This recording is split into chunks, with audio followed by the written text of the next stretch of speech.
El Ministerio Discipulando a las Naciones presenta Beneficios de la Justificación, parte 5, con el pastor Esteban Cabezas.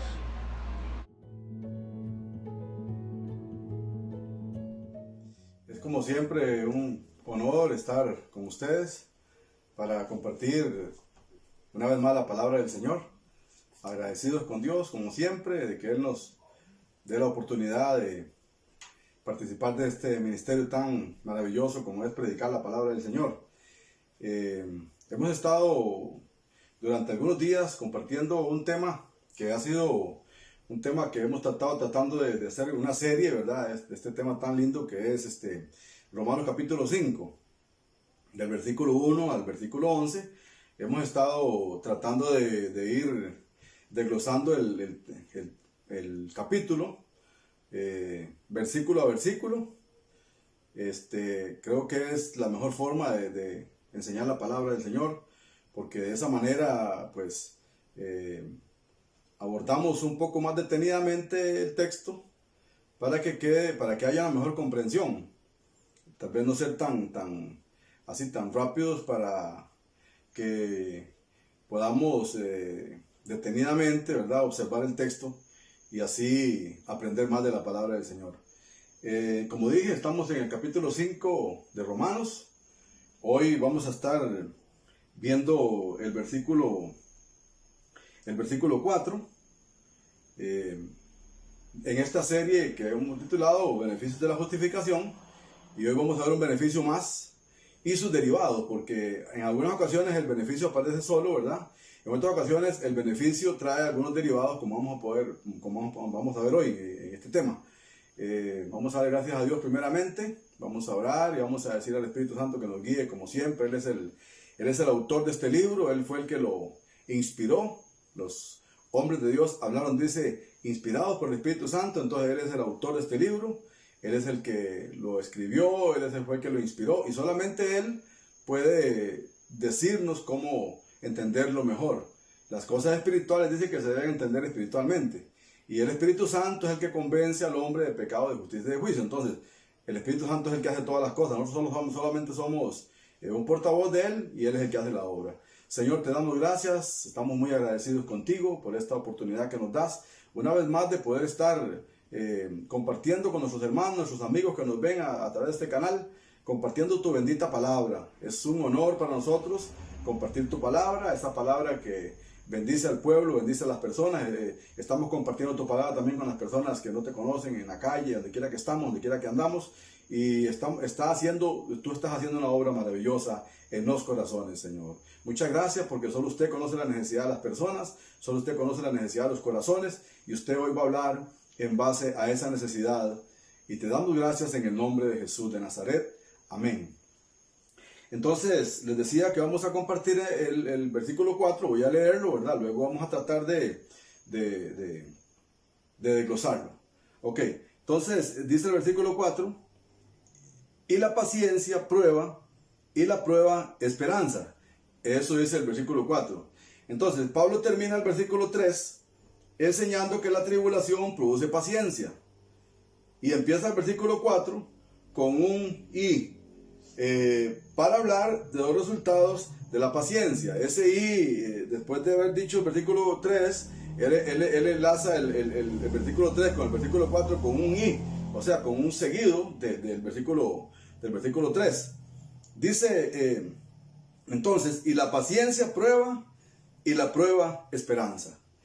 Primero que nada, vamos a ahondar un poquito, ¿verdad?, en lo que es el tema de la paciencia, que por cierto es un tema muy amplio en la palabra. Está en toda la Biblia, aparece la paciencia, ¿verdad?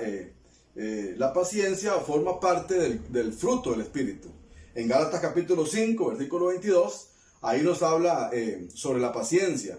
Dice que el fruto del Espíritu es gozo, paz, paciencia. Ahí aparece la paciencia, que es parte del fruto del Espíritu, ¿verdad? Que no son muchos frutos, como se ha tal vez entendido. Alguien dice que son los 9 frutos del Espíritu, pero no son 9 frutos del Espíritu, es un solo fruto, porque dice que el fruto del Espíritu no dice que son. Entonces, como que es un solo fruto con varias manifestaciones, el fruto del Espíritu. Entonces, la paciencia es parte del fruto del Espíritu. Muy, muy importante, por cierto, en todas las personas, ¿verdad? Principalmente en el cristiano, tenemos que ser formados en esa área de la paciencia, porque si no tenemos paciencia, vamos a tener problemas siempre en nuestras vidas. Vamos a ver entonces tres cosas que produce la paciencia. La paciencia, entonces, ya como dije, que es parte del fruto del Espíritu. Por otra parte, la paciencia también se necesita en relación a la espera del Señor. A la espera del Señor, a la espera del Señor que viene por nosotros un día.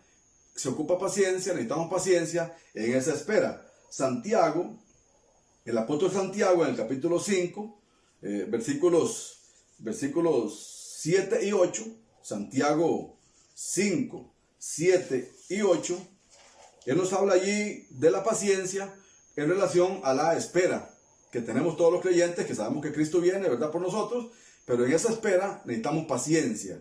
Dice, por tanto, hermanos, tened paciencia hasta la venida del Señor. La paciencia del creyente no es por un año, no es por 2 años, no es por 10 años, es hasta, dice, la venida del Señor. Y pone Santiago allí un ejemplo, en relación a esto que está diciendo, a tener paciencia hasta la venida del Señor. Entonces lo ilustra con una forma muy clarita que tiene, muy bonita de enseñarnos para que podamos entender. Dice, vean, mirad, dice, cómo el labrador espera el precioso fruto de la tierra. Ahí en esa espera tiene que tener paciencia, obviamente. Aguardando con paciencia, dice, otra vez, hasta que reciba la lluvia temprana y la tardía. Entonces, el sembrador, el agricultor, siembra la semilla, tiene que tener espera hasta que llueva, hasta que venga la lluvia temprana, la tardía, y de un proceso la tierra, la semilla, hasta que dé su fruto. Entonces, él tiene que tener mucha paciencia, por más que quiera apurarse, por más que quiera correr, la semilla el fruto no va a nacer antes y no va a tener su cosecha antes de tiempo, y para eso se necesita espera. Esto lo está ilustrando Santiago para decir que tenemos que tener paciencia hasta la venida del Señor. Y el versículo 8 dice, tened también vosotros paciencia y afirmad vuestros corazones, porque la venida del Señor se acerca. Él dice que la venida del Señor se acerca. Bueno, hace 2000 años Santiago escribió esto, imagínense, hace 2000 años. Y todavía en nuestros tiempos estamos en espera de esta venida del Señor, pero en espera, valga la redundancia, de esa venida, tenemos que hacerlo con paciencia. Muchas personas se han apartado del Señor y han dicho, bueno, el Señor no viene, es mentira, todo sigue igual, ¿verdad? Como dice también el apóstol Pedro, todo sigue igual, no ha pasado nada, y ya se cansan de esperar al Señor y se van. Pero no, hay que tener esa paciencia, dice Santiago, hasta la venida del Señor. Hasta ese día tenemos que tener esa paciencia en espera de su regreso por la iglesia. También la paciencia debe mostrarse en la relación con nuestros hermanos. Vamos a leer otro texto que está en Efesios capítulo 4, versículos 1 y 2. Ahí también nos habla de que debemos tener paciencia en nuestra relación con nuestros hermanos en Cristo Jesús. Efesios 4, 1 y 2 dice, yo pues, preso en el Señor, dice Pablo, os ruego que andéis como es digno de la vocación con que fuisteis llamados, con toda humildad y mansedumbre, soportando con paciencia los unos a los otros. Ahí Pablo en el versículo 2 cita 3 cosas, ¿verdad?, que son indispensables para la relación entre los hermanos en Cristo Jesús. Habla de la humildad, habla de la mansedumbre y habla del amor, que son 3 elementos indispensables para soportarnos como hermanos. Uno como pastor tiene relación con muchas personas y se da cuenta que hay gente que se necesita mucha paciencia para soportarlos, y también pues debe tener paciencia con uno para soportar a uno, porque ahí tiene que haber reciprocidad. Tenemos que soportar a los hermanos y que los hermanos soporten a nosotros con paciencia. No hay paciencia, no se puede soportar a algunas personas. Es indispensable la paciencia, entonces, para una buena relación entre hermanos en Cristo Jesús. Y no solamente entre hermanos, toda la humanidad debemos tener paciencia para soportar a las personas, ¿verdad? Y las personas también tienen que tener paciencia para soportarnos a nosotros. Ahí tiene que haber esa reciprocidad. Entonces, vemos a grandes rasgos las cosas que produce la paciencia, lo que la paciencia es. De hecho, el diccionario define paciencia como la capacidad de padecer o soportar algo sin alterarse. Está muy relacionado con lo que acabo de decir, que la paciencia necesaria en la relación entre hermanos en Cristo. Dice que es entonces la capacidad de padecer o soportar algo sin alterarse. Una persona que sufre alguna cosa y se altera muy rápido, es una persona que le falta paciencia, tiene que ser más pulido en esa paciencia, ¿verdad? Porque es de mecha corta, estalla muy rápido y entonces eso le causa muchos problemas. Se necesita paciencia entonces, que es la capacidad de soportar las cosas sin alterarnos. Luego, Pablo en el versículo 4, entonces que estamos viendo allí de Romanos capítulo 5, dice que, versículo 4, y la paciencia prueba. La nueva versión internacional dice que la paciencia nos da un carácter aprobado o entereza de carácter, que son sinónimos. Dice el diccionario también, ¿verdad?, en la Real Academia Española, que el carácter es la señal o marca que se imprime, pinta o esculpe en algo. Muy atinada la definición, porque hablando de carácter, el carácter es algo que según el diccionario es como un sello, ¿verdad?, que se imprime en la roca o en el metal, que queda ahí esculpido, ¿verdad?, que es obviamente muy visible. Entonces, el carácter de una persona, al tener paciencia, la paciencia forma el carácter, que es como que la paciencia va imprimiendo ese carácter en nosotros, que cada día se va a ver más. El carácter es la persona, el carácter es nuestra forma de reaccionar, el carácter es nuestra forma de ser, todo eso lo hace el carácter en la persona.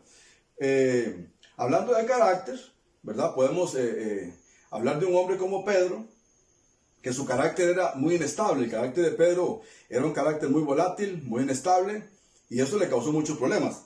En la transfiguración, por ejemplo, cuando Jesús, dice la Biblia en Mateo 17, 1 al 4, el Señor se transfiguró, se llevó a Pedro, a Jacobo y a Juan, y se fue al monte, ¿verdad?, y ahí se transfiguró delante de ellos. Dice que aparecieron Moisés y Elías hablando con el Señor, y entonces Pablo estaba tan extasiado, tan asombrado por aquella maravillosa transfiguración que el Señor había tenido. Dice que su rostro resplandeció, sus vestidos resplandecieron más que el mediodía, o sea, era algo extraordinario. Entonces Pedro estaba tan extasiado y tan emocionado con aquella maravillosa transfiguración, que le dijo al Señor, bueno sería que hiciéramos aquí 3 enramadas, una para ti, otra para Moisés y otra para Elías. Ni siquiera pensó en él, ni en Jacobo, en Juan. Él estaba tan contento que él quería hacer como 3 enramadas y quedarse ahí, no irse más de ese lugar. Ese era Pedro. En ese momento está muy emocionado, muy contento, y no quiere irse de ese lugar, ¿verdad?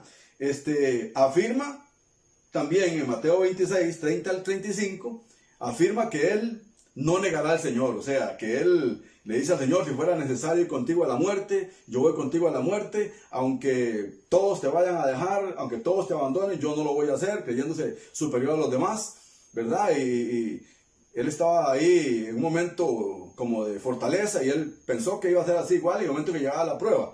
Y eso nos pasa muchas veces a nosotros, ¿verdad? Creemos que somos capaces de muchas cosas, pero cuando viene la prueba, entonces luego claudicamos, porque nuestro carácter no ha sido un carácter pulido, no ha sido un carácter bien formado. Entonces, en Juan 18, 10 y 11, vemos a un Pedro que se sale su carácter volátil, como dije, ¿verdad? Y cuando llegan a llevarse a Jesús para llevarlo a la cruz, él dice que la Biblia que sacó la espada, ¿verdad?, y cortó la oreja de un hombre. Entonces yo pienso a veces, como Pedro, que andaba con el Señor Jesús, ya tenía tiempo de andar con él, ¿cómo iba a andar con una espada? O sea, Pedro era una persona un poco agresiva, su carácter tenía que cambiar. Y él entonces, en ese momento que llegan a llevarse a Jesús, él no sabía de qué manera el Señor iba a hacer su obra, ¿verdad?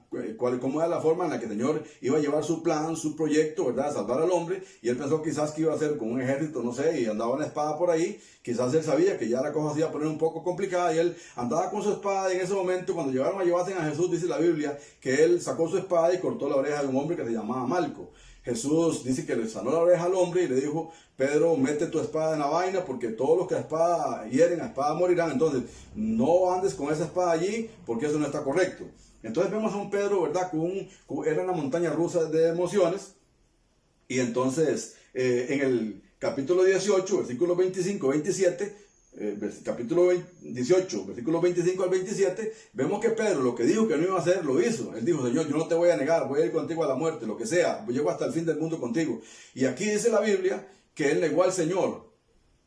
3 veces lo negó, incluso con juramento, maldijo que no lo conocía. Pero ¿cómo no iba a conocer al Señor si estaba con él? O sea, vemos que el carácter inestable, el carácter volátil, lo hacía él de repente estar muy bueno, de repente muy valiente, de repente muy cobarde, de repente decía una cosa, de repente decía la otra. Pedro no había sido formado en la paciencia, porque él era un hombre agresivo, ¿verdad? Que tenía que el Señor pulir su carácter. Pero en Hechos capítulo 2, versículo 14, ¿verdad? Después de que en Hechos capítulo 2, los versículos 1 en adelante, viene el Espíritu Santo, ¿verdad? Aquel evento tan maravilloso, ¿verdad? Pedro estaba con los 11, estaba con los demás apóstoles, estaba con 120 más en el aposento alto. Dice la Biblia que el Espíritu Santo vino sobre ellos, lo llenó a todos y cambió el carácter de Pedro. Necesitamos nosotros esa llenura, ese revestimiento especial de parte del Señor para que cambie nuestro carácter y nos haga un carácter como el de Pedro. Ahí, en ese pasaje de Hechos, capítulo 2, versículo 14 en adelante, incluso se le pone como título del pasaje: primer discurso de Pedro. Primer discurso de Pedro, ¿por qué? Porque Pedro nunca había hecho nada. Su carácter no le permitía hacer nada. Bueno, en realidad, estaba siempre en esa inestabilidad, pero aquí vemos a un Pedro totalmente cambiado. Dice que ahí fue el primer discurso de Pedro. Durante los 3 años que anduvo con Jesús en el ministerio, él nunca dio un discurso, nunca hizo nada, pero aquí vemos a un Pedro totalmente cambiado, ¿verdad? Y no solamente aquí, sino que en todo el resto de su historia, es un hombre totalmente transformado, con un carácter firme, ¿verdad? Que incluso la historia nos dice que murió como un mártir de la iglesia, ¿verdad? Murió crucificado. Los historiadores dicen que murió crucificado. Él pidió no morir como murió su maestro, no se sentía digno de morir como murió su maestro, sino que murió con los pies hacia arriba. O sea, eso dice la historia, que murió al contrario que murió Cristo, porque él se sentía indigno de morir como había muerto su Señor. Muere por Cristo, un hombre que amó a la iglesia, un hombre que amó el evangelio, un hombre que amó a su Señor hasta el final, un hombre de un carácter totalmente distinto. Su paciencia formó en él un carácter firme. Ya él creció en paciencia, paciencia con los hermanos, paciencia con la iglesia, paciencia con tanta gente, ¿verdad? Que lo persiguió, que lo maltrató, que lo castigaron y lo azotaron muchas veces. Era un hombre totalmente cambiado. La paciencia en Pedro produjo un carácter aprobado, o un carácter firme, entereza de carácter, como dice la Nueva Versión Internacional. Eso es lo que más o menos va produciendo este beneficio de la justificación, que es la paciencia. Bendito sea el Señor. Dice que la paciencia produce prueba, que es un carácter entonces aprobado o entereza de carácter. El carácter, porque esto es una serie, como dije, es la paciencia, el beneficio aquí de la justificación, pero en la paciencia tiene dos agregados, ¿verdad? Que estamos viendo. Primero dijimos que la paciencia produce un carácter aprobado o entereza de carácter. Lo segundo que produce la paciencia es esperanza. Qué cosa más maravillosa, ¿verdad? Qué cosa más linda es la esperanza. Gloria al Señor. La esperanza es algo que, bueno, en el creyente es algo extraordinario. La esperanza es la que nos hace día a día, ¿verdad? Pasar por las pruebas, pasar por las luchas, pasar por las tribulaciones y mantenernos firmes en el camino del Señor. El creyente tiene esperanza en todo tiempo. En todo tiempo tiene el creyente esperanza. El apóstol Pablo nos dice en 1 Tesalonicenses 4:13, por ejemplo, cuando habla con respecto a la muerte. Pablo escribe a los hermanos de Tesalónica y les dice que ellos no deben de entristecerse cuando algún hermano duerme, ¿verdad? Que aquí el concepto de dormir es un concepto de estar muerto. Dice: tampoco queremos, hermanos, que ignoren acerca de los que duermen, como nosotros, dice, que no tienen esperanza. Y dice después: porque si creemos que Dios levantó a Cristo de los muertos, también nos levantará a nosotros. Pero entonces, Quizás los hermanos de Tesalónica estaban tristes por la muerte de algún hermano, ¿verdad? Siempre Pablo escribía cosas en base a una necesidad, en base a una pregunta que le hacían los hermanos, siempre escribía en base a algo. Entonces, en esta ocasión, a los hermanos de Tesalónica, en el capítulo 4, versículo 13 de Primera de Tesalonicenses, él le dice, hermanos, no se entristezcan. Cuando algún hermano muere, no se entristezcan como los otros que no tienen esperanza. Entonces, nosotros sabemos que hay otros que no tienen esperanza. Cuando una persona muere, en cualquier religión del mundo que no promete, no le da esperanza a la gente, el Evangelio da esperanza. El Evangelio da esperanza de que si nosotros morimos en Cristo, decía Pablo que morir es ganancia. Pablo decía, para mí el vivir es Cristo y el morir es ganancia. Entonces, como él tenía ese concepto de la muerte, él le dice a los hermanos de Tesalónica, no se entristezcan como los otros que no tienen esperanza. La gente que no tiene esperanza, muere un familiar y ellos no saben para dónde va. Entonces, es un asunto de una zozobra, es un asunto de una incertidumbre, ¿verdad? Porque no conocen la palabra de Dios, no han aceptado a Cristo en su corazón, no han nacido de nuevo, no son salvos. Entonces, ellos tienen esa incertidumbre, pero nosotros, los hijos de Dios, no tenemos esa incertidumbre. Si nosotros morimos hoy, sabemos que vamos a estar con el Señor. Proverbios capítulo 14, versículo 32, dice que el justo tiene esperanza aún en la hora de su muerte. No nos importa cuándo tengamos que morir, no nos estresa cuándo tengamos que morir, no estamos, pues amamos la vida, amamos lo que tenemos, amamos a nuestra familia, obviamente, pero si tuviéramos que morir hoy, ¿verdad? No nos preocupa, no nos da temor, porque sabemos que estamos preparados para estar con el Señor. En todo esto que está pasando en el mundo, en este momento, ¿verdad? Sabemos que la gente está muy, muy asustada, la gente no quiere ni salir de sus casas porque tienen temor a morirse, porque no tienen esperanza. Ellos no tienen esperanza. Si usted me está viendo en este momento y usted está tan asustado, ¿verdad? Que está encerrado ahí en su casa, que usted no quiere salir, no quiere hablar con su familia, no quiere hacer nada porque tiene un miedo de morirse. ¿Será que usted no está seguro? ¿Será que usted no tiene esperanza? Como los tesalonicenses, que Pablo le decía, no deben ignorar acerca de los que duermen como los otros que no tienen esperanza. Usted hoy puede tener esa esperanza también. Usted acepta a Cristo en su corazón hoy, usted nace de nuevo.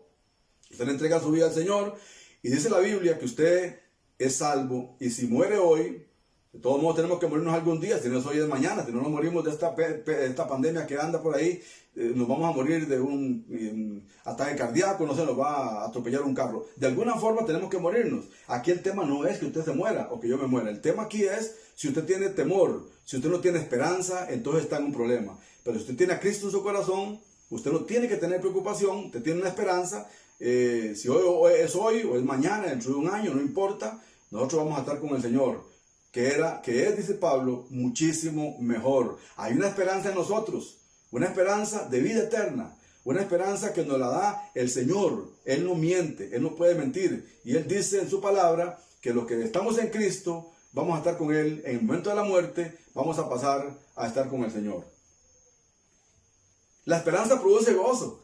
La esperanza produce gozo. Es algo maravilloso. En Romanos capítulo 12, versículo 12, ¿verdad? Ahí vamos a ver que la esperanza produce gozo. Romanos 12:12 dice, gozosos en la esperanza, sufridos en la tribulación, constantes en la oración. Aquí Pablo también cita tres cosas importantes, ¿verdad? Que es gozosos cuando estamos en la esperanza, y estamos gozosos, estamos alegres en la esperanza, ¿verdad? Que la esperanza produce gozo. Sufridos en la tribulación, si hay tribulación, pues estamos sufriendo la tribulación con tranquilidad. Dice, constantes en la oración. Entonces dije que la esperanza produce gozo. Los que tenemos esperanza, como dije, tenemos gozo en nuestros corazones, no nos preocupa nada, estamos alegres con el Señor y eso nos da seguridad y también nos produce gozo. ¿Quién es el que le produce la esperanza? ¿Quién es el que da la esperanza en el creyente? Dice la Biblia que Dios se llama el Dios de la esperanza. Ahí en Romanos también, Romanos capítulo 15, versículo 13, también dice algo muy interesante allí, Romanos 15, 13, dice, y el Dios de esperanza, Dios es el que da la esperanza. Él es el que nos da la esperanza a nosotros. La esperanza tiene un fundamento. La esperanza tiene una procedencia y procede en Dios. Él es el que nos reviste de esperanza. Él es el que nos ha bajado esa esperanza a nosotros, ¿verdad? De que somos salvos en Cristo Jesús. Dice, y el Dios de esperanza os llene de todo gozo y paz en el creer, para que abundéis en esperanza por el poder del Espíritu Santo. La esperanza no es una cosa abstracta, no es una cosa que no tiene procedencia, no es una cosa que no tiene sustancia. La esperanza tiene sustancia, es Dios el que la da. Dios da la esperanza, esa esperanza nos llena de gozo, y no solamente gozo, nos llena de paz en el creer. Los que tenemos gozo, los que tenemos esperanza, tenemos paz, como dije. Estamos tranquilos, estamos confiados en el Señor, de que Dios está bajo el control de todas las cosas. Dios está en control del universo, Dios está en control de nuestras vidas. Nos acostamos y dormimos tranquilos, no estamos asustados, no estamos amedrentados por nada, porque tenemos esa esperanza, ¿verdad?, de que Dios está en control de todas las cosas. Entonces, hemos visto que la paciencia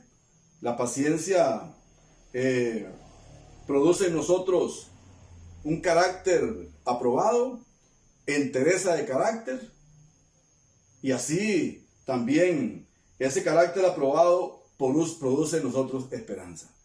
Si usted que me está viendo en esta noche, usted no tiene esa paciencia, ¿verdad?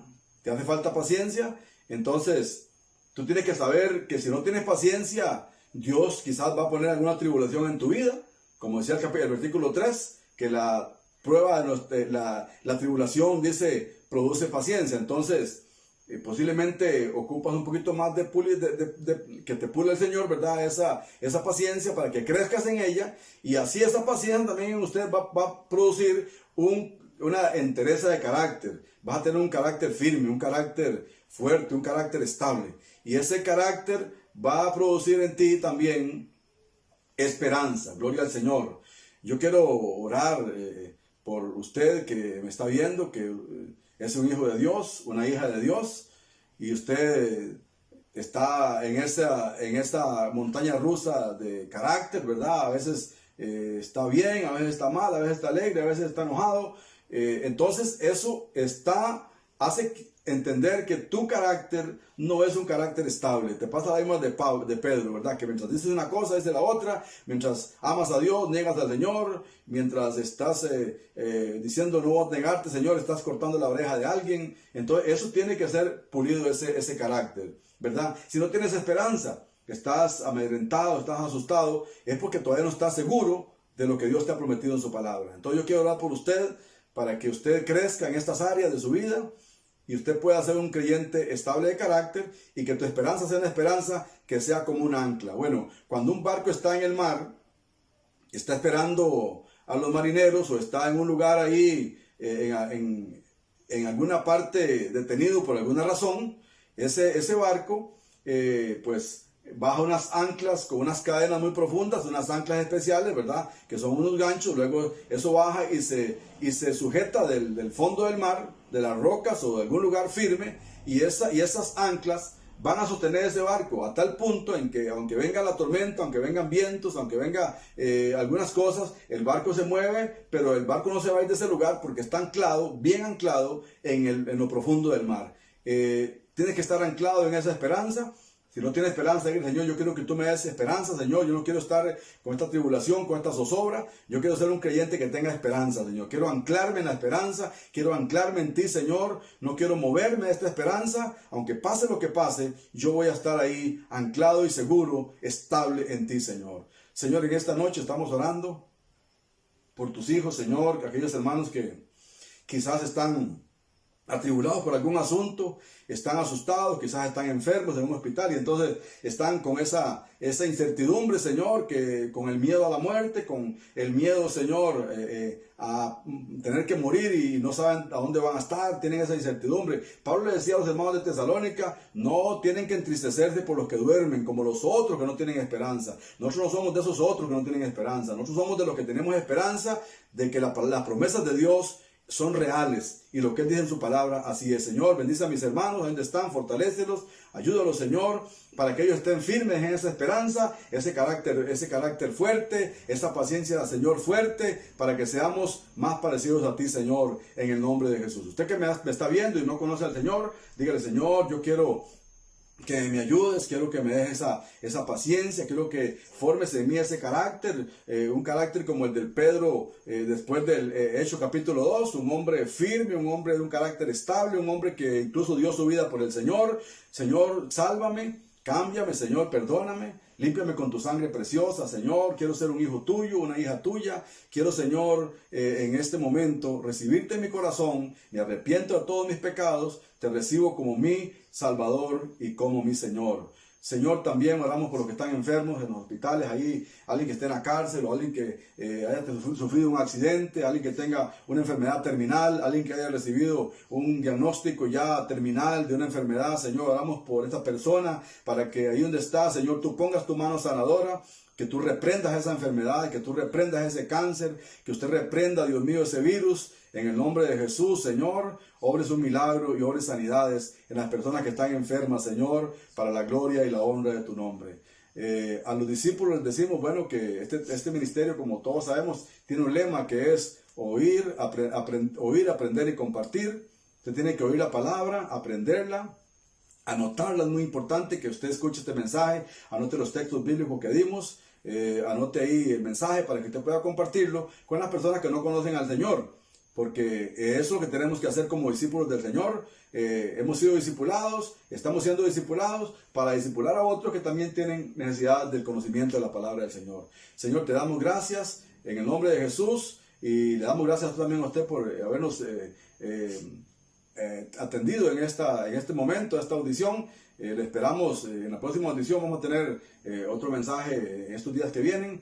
Para la gloria y la honra del Señor, que la paz de Dios sea con ustedes, esa paz que sobrepasa todo entendimiento, guarde sus corazones y sus pensamientos en Cristo Jesús. Gracias.